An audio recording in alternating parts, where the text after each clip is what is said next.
This is one of the most hardest and vulnerable things that I have felt led to share, but I can understand why God led me to share it because it's something that I believe that we have all dealt with, but we don't talk about. And that is the desire for a romantic relationship. I had to come to the reality and be honest with God and say, I have never had a romantic relationship at my late 30s, and I want a romantic relationship.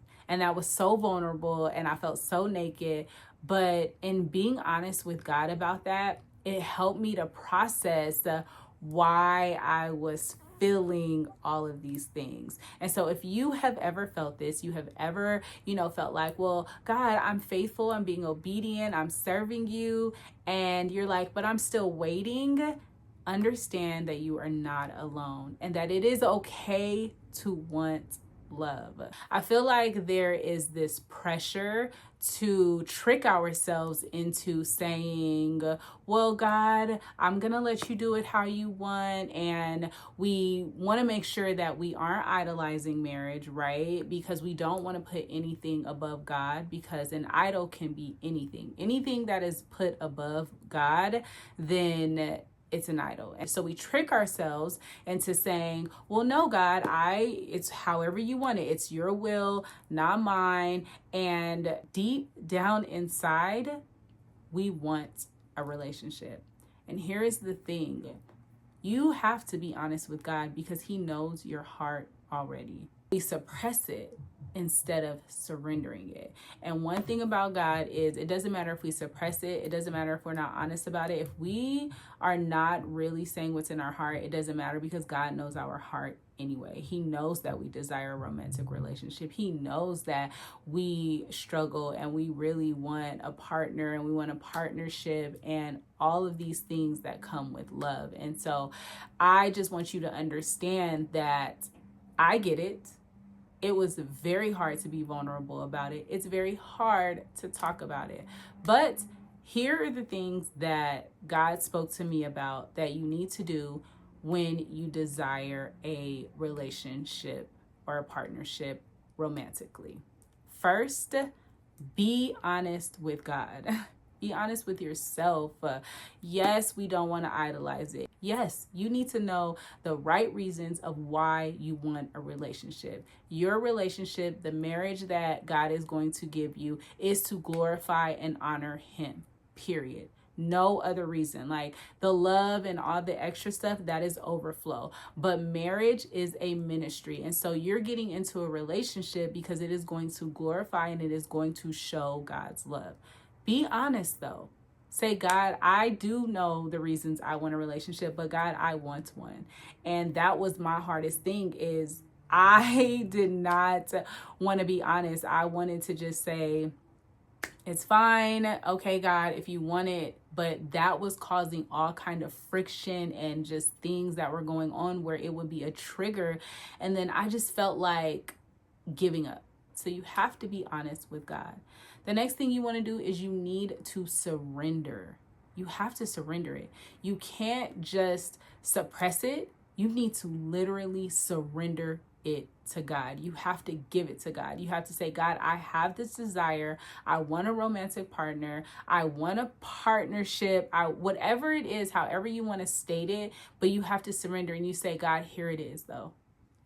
Here it is at your feet. It is going to come with tears. It is going to come with just this part of you that feels so naked, but you have to do it. You have to say, but God, here it is at your feet. And I am giving this to you because I want this, but I need to let you do this. But surrender it. Make sure that God knows that you're not holding on to it. You're not going to try to control it and you're not going to try to do it in your own way. The next thing that you want to do is stay in God's presence. When God gave me the realization that I was dealing with the fact that I want a romantic relationship and I have a desire for it, I just cried. I can't even tell you how many times I cried today. And I literally had to just shut everything off, literally turn my phone off for probably 4 hours today. I went to the park and I just was in God's presence, and I cried and cried and cried, but I had to stay in his presence. I opened up my Bible. I ended up, I just on and off. I was in just wherever I felt led to read. And then I would take a break. I would just sit there quietly. I would pray. I would cry again, but I was in his presence. And in the car on the way, I played worship music, and that just ushered in his presence. And so you want to stay in God's presence, praying, worshiping, listening, allowing him to just download in you what he needs to tell you, what he needs to speak to you, journaling. Whatever that looks like, just stay in God's presence, because that's going to be the way to help you maneuver and understand your desire and be able to surrender it to him if you stay in his presence. The other thing is, stop comparing.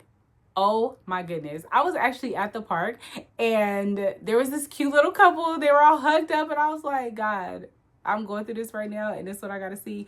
But stop comparing yourself to what you see online, other couples. You have to let that go, because what God is doing for you and the love he has for you is for you. Do whatever you need to do to make sure you protect your peace. If that means being off social media, stay off social media. It's just stop comparing yourself. Stop comparing yourself to other couples, other people who have relationships, and just focus on God. Focus on walking with God. Focus on being with Jesus. And that's easier said than done, because I had to realize, like, God, my relationship with you is not even where I want it to be, and I desire a relationship with a person. And so how can I desire a relationship with a person when my relationship with you is not even where I would like it to be? And so just literally stop comparing yourself to other people and other relationships, and focus on God, and allow him to prune you, allow him to walk with you and speak with you, and really get you into a space where you can feel okay with giving this desire to him.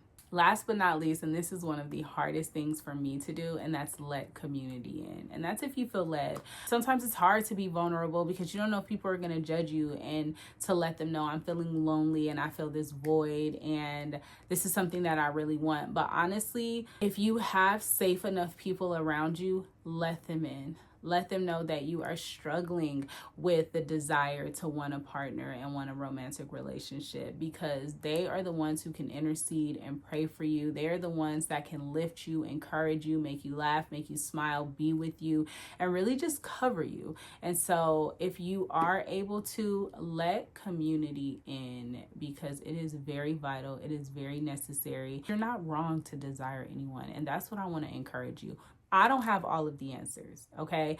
I don't know what it looks like to have a romantic partner, because I'm still waiting. I'm still hoping, and it's something that I really do desire. And so I do know that God has not forgotten about me, and he hasn't forgotten about you either. And so if you are feeling this, just know you're not alone. It's okay to desire a romantic partner. It's okay to say, God, I desire this. I want this, because actually he can work with that. It is okay to desire a romantic relationship without it being an idol. It's not wrong. Okay. And so I just wanted to jump on here really quick, because I just felt led to share that. And I just pray that if you feel lonely, if you want a romantic partnership or a romantic relationship, just know you are not alone, and God sees you. He hears you. He knows your heart. So be honest with him and share that with him. And so I pray this bless you. And if it did, share it with someone that maybe is going through this, maybe needs to hear this. And I will see you in the next video.